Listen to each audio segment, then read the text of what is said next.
कर दिया गया है। 24 घंटे सीमा पर चौकसी बरतने को लेकर निर्देश जारी किया गया है। सुरक्षा को लेकर सभी व्यवस्था हो, चाक चौबंद व्यवस्था होनी चाहिए। हेडक्वार्टर की तरफ से ये निर्देश जारी किए गए हैं। सीसीटीवी कैमरे से भी पैनी नजर रखी जा रही है। अब देखिए, टूरिस्टों के लिए नेपाल आने जाने पर फिलहाल रोक लगा दी गई है। स्थिति वहां पर ठीक नहीं है और अभी के फिलहाल स्थिति को देखते हुए नेपाल आने जाने पर रोक। आसपास के लोग पहचान पत्र दिखा करके ही आ जा सकेंगे। एसएसबी के आईजी से ADG law and order Pankaj ने बातचीत की है। तो देखिए, सीसीटीवी कैमरे से निगरानी की जा रही है। हेडक्वार्टर ने निर्देश दिए हैं। फिलहाल अभी स्थिति जो है वो कंट्रोल में नहीं है। इसकी वजह से सभी लोगों को अलर्ट कर दिया गया है। टूरिस्टों के लिए खासतौर पर भी फिलहाल रोक रहेगी। नेपाल आने जाने के लिए नेपाल आना जाना फिलहाल बंद है। एयरपोर्ट पर भी सर्विसेज नहीं मिल पाएंगी।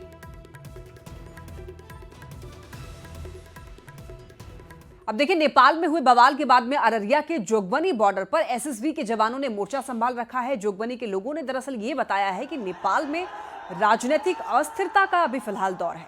नेपाल बॉर्डर के जोगबनी का जायजा लिया है न्यूज 18 संवाददाता सतीश कुमार ने। बवाल के बीच अभी हम मौजूद हैं भारत नेपाल सीमा के जोगबनी बॉर्डर पे और तस्वीर में आप साफ तौर पर देख सकते हैं कि यह जोगबनी का बॉर्डर है और नेपाल का जो है रानी इलाका और विराटनगर ठीक कुछ ही किलोमीटर के बाद यहाँ पर है। स्थानीय लोग हैं, उनसे सीधे जानते हैं कि वर्तमान में कल शुरू हुआ ये छात्रों का आंदोलन आज उग्र रूप ले चुका है और विराटनगर में जितने भी सरकारी कार्यालय हैं सभी में आग लगा दी गई है। और अभी शाम में ये सूचना आ रही है कि भाटबटनी जो मॉल था उसे भी लूट लिया गया है।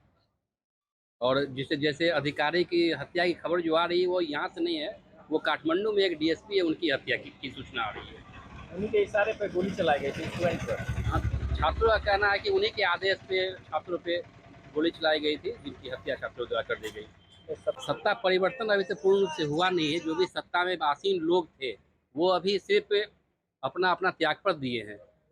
युवाओं का कहना है कि जो सत्ता है वो युवाओं के हाथों में आए।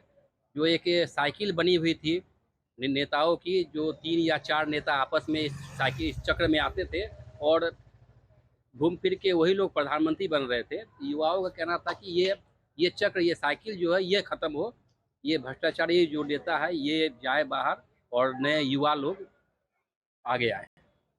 बांग्लादेश वाली स्थिति यहाँ भी पैदा हो रही है। अभी बांग्लादेश से कैसे कंपैरिजन आप कर पा रहे हैं? बांग्लादेश में भी जैन जी ग्रुप के के द्वारा युवाओं द्वारा प्रदर्शन किया गया था और यहाँ भी जैन जी के ही थ्रू प्रदर्शन हो रहा है, उसी के बैनर तले यहाँ नेपाल में भड़की हिंसा के बाद अररिया के नेपाल बॉर्डर और जोगबनी में भी एसएसबी के जवान मुस्तैद नजर आ रहे हैं। सतीश कुमार, न्यूज 18, भारत नेपाल सीमा, जोगबनी, अररिया।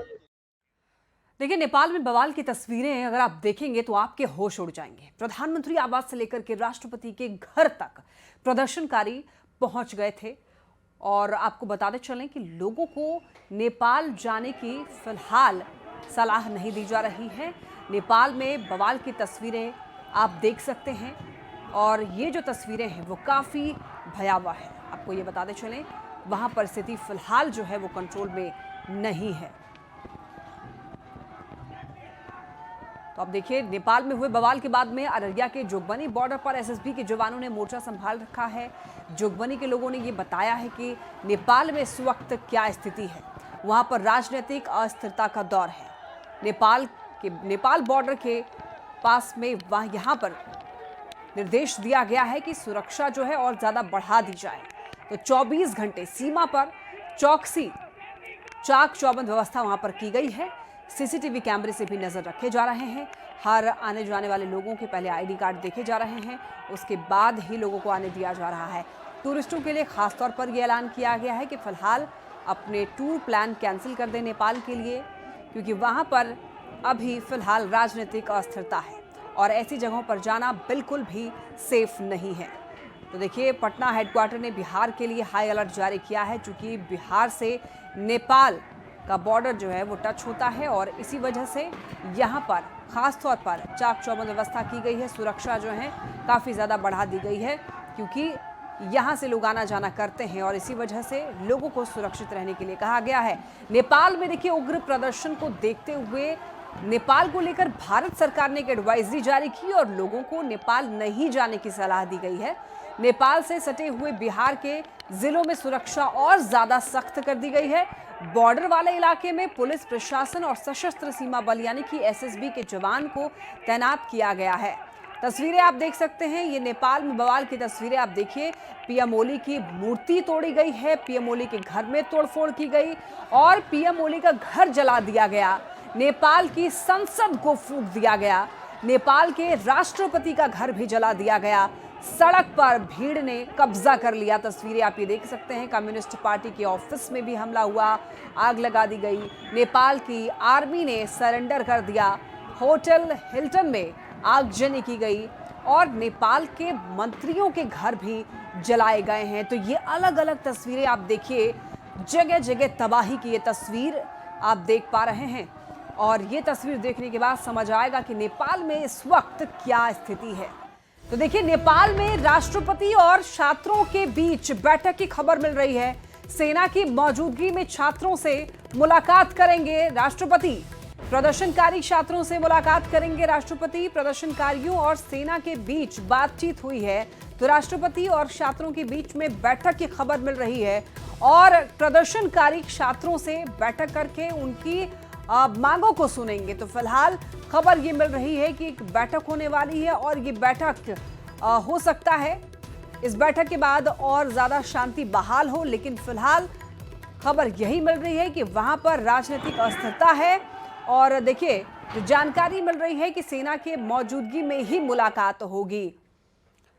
और इस वक्त एक बड़ी खबर मिल रही है, काठमांडू में भारतीय दुकानों और मॉल पर भी हमले हुए हैं। नेपाल में 2500 से ज्यादा भारतीय फंसे हुए हैं। कर्फ्यू के कारण छात्र, तीर्थयात्री संपर्क से बाहर बताए जा रहे हैं। कानूनी रूप से नेपाल में रह रहे लगभग 2 लाख भारतीय, इनमें से लगभग 15 से 20% भारतीय जो हैं वो काठमांडू में हैं।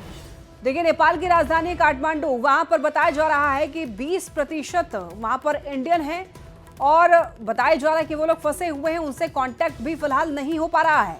इस वक्त स्थिति ऐसी है कि काठमांडू में जो भारतीय दुकान हैं, जो मॉल्स हैं, उन पर भी हमले हुए हैं, वहां पर भी आग लगाई जा रही है। नेपाल में 2500 से ज्यादा भारतीय फंसे हुए हैं। कर्फ्यू के कारण जो स्टूडेंट्स हैं, जो घूमने के लिए गए हुए हैं, जो तीर्थ यात्री हैं, वो बताया जा रहा है कि संपर्क से बाहर है, उनसे कांटेक्ट नहीं हो पा रहा है। कानूनी रूप से नेपाल में रह रहे लगभग 2 लाख ऐसे हैं इंडियंस हैं, इनमें से लगभग 15 से 20% भारतीय काठमांडू में ही केवल रहते हैं, जिनसे फिलहाल अभी संपर्क नहीं हो पा रहा है। चलिए अब बात करेंगे